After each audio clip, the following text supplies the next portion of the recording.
نحمدہ ونصلی ونسلم علی رسولہ الکریم اما بعد۔ ویورز السلام علیکم ورحمۃ اللہ وبرکاتہ۔ آج ہمارا سبق نمبر 7 ہے اور اس سبق کے اندر ہم سیکھیں گے سورۃ البقرہ کی آیت نمبر 19 اور 20 کا لفظی اور با محاورہ ترجمہ اور اس کی مختصر تشریح۔ تو ہم اپنے سبق کی طرف چلتے ہیں۔ پہلا لفظ ہے او کا معنی ہوتا ہے یا۔ اس کے بعد ہے لفظ کصیبن۔ کصیبن اس میں دو لفظ ہیں، ایک ہے کاف اور ایک ہے صیبن۔ یہ جو کاف ہے یہ مثلیہ جار ہے جس کا معنی ہے کی طرح، اور صیبن اس کا معنی ہوتا ہے تیز بارش۔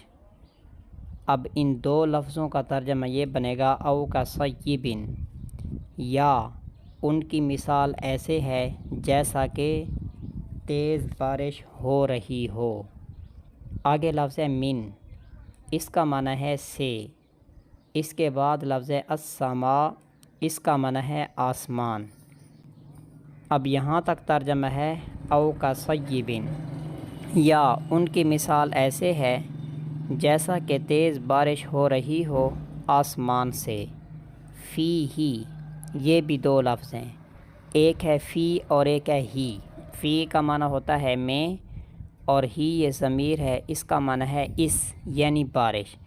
فی ہی اس بارش میں، ظلمات اس کا معنی ہے اندھیریاں ہوں، واو کا معنی ہے اور، رعد اس کا معنی ہے گرج ہو، واو کا معنی ہے اور، برق اس کا معنی ہے بجلی ہو۔ اب یہاں اس پوری لائن کا ترجمہ یہ ہوگا او کا صیبن، یا ان کی مثال ایسے ہے جیسا کہ تیز بارش ہو رہی ہو آسمان سے، اس بارش کے اندر اندھیریاں ہوں اور گرج ہو اور بجلی ہو۔ یجعلون اس کا معنی ہے وہ رکھتے ہیں، اصابعہم یہ بھی دو لفظ ہیں، ایک ہے اصابع اور ایک ہے ہم۔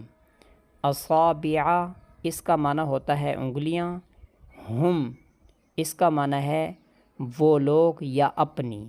اصابعہم اپنی انگلیاں، پہلے ہم کا ترجمہ کریں گے پھر اصابع کا، اپنی انگلیاں۔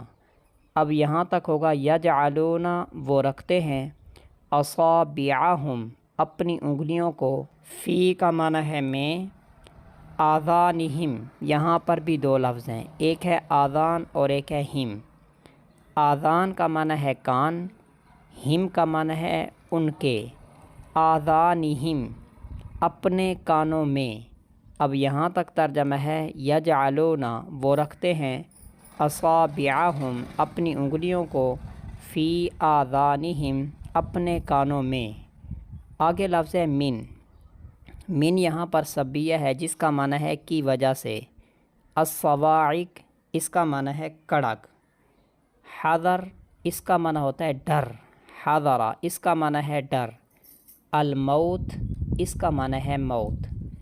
اب یہاں سے ترجمہ ہوگا یجعلون وہ رکھتے ہیں، اصابعہم اپنی انگلیوں کو، فی آذانہم اپنے کانوں میں، من الصواعق کڑک کی وجہ سے، حذر الموت موت کے خوف سے۔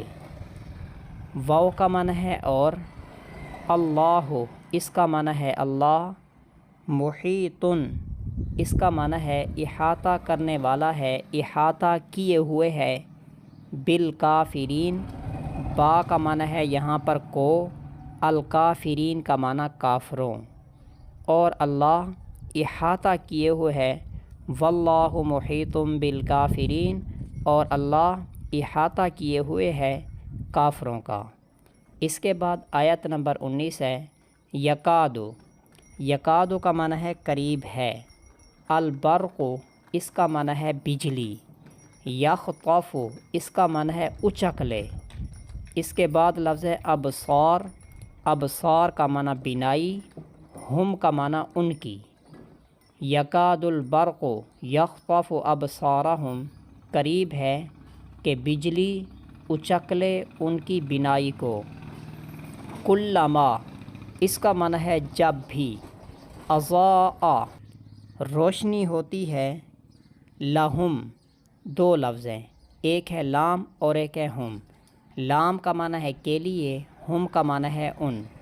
اب یہاں پر ہے ان کے لیے، کلما اضاء لہم جب روشنی ہوتی ہے ان کے لیے، مشو اس کا معنی ہے چلتے ہیں، فی ہی یہاں پہ بھی دو لفظ ہیں، ایک ہے فی اور ایک ہے ہی۔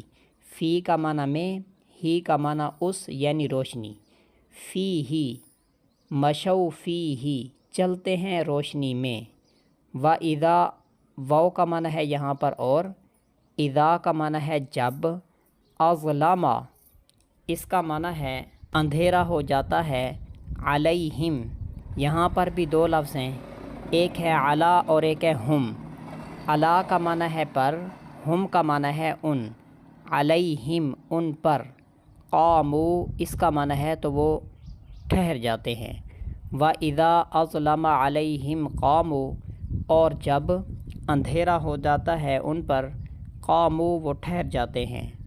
اس کے بعد لفظ ہے وَلَوْ شَاءَ اللَّهُ، وَو اس کا معنی ہے اور، لو کا معنی اگر، شاء اس کا معنی ہے چاہے، اللہ اس کا معنی ہے اللہ۔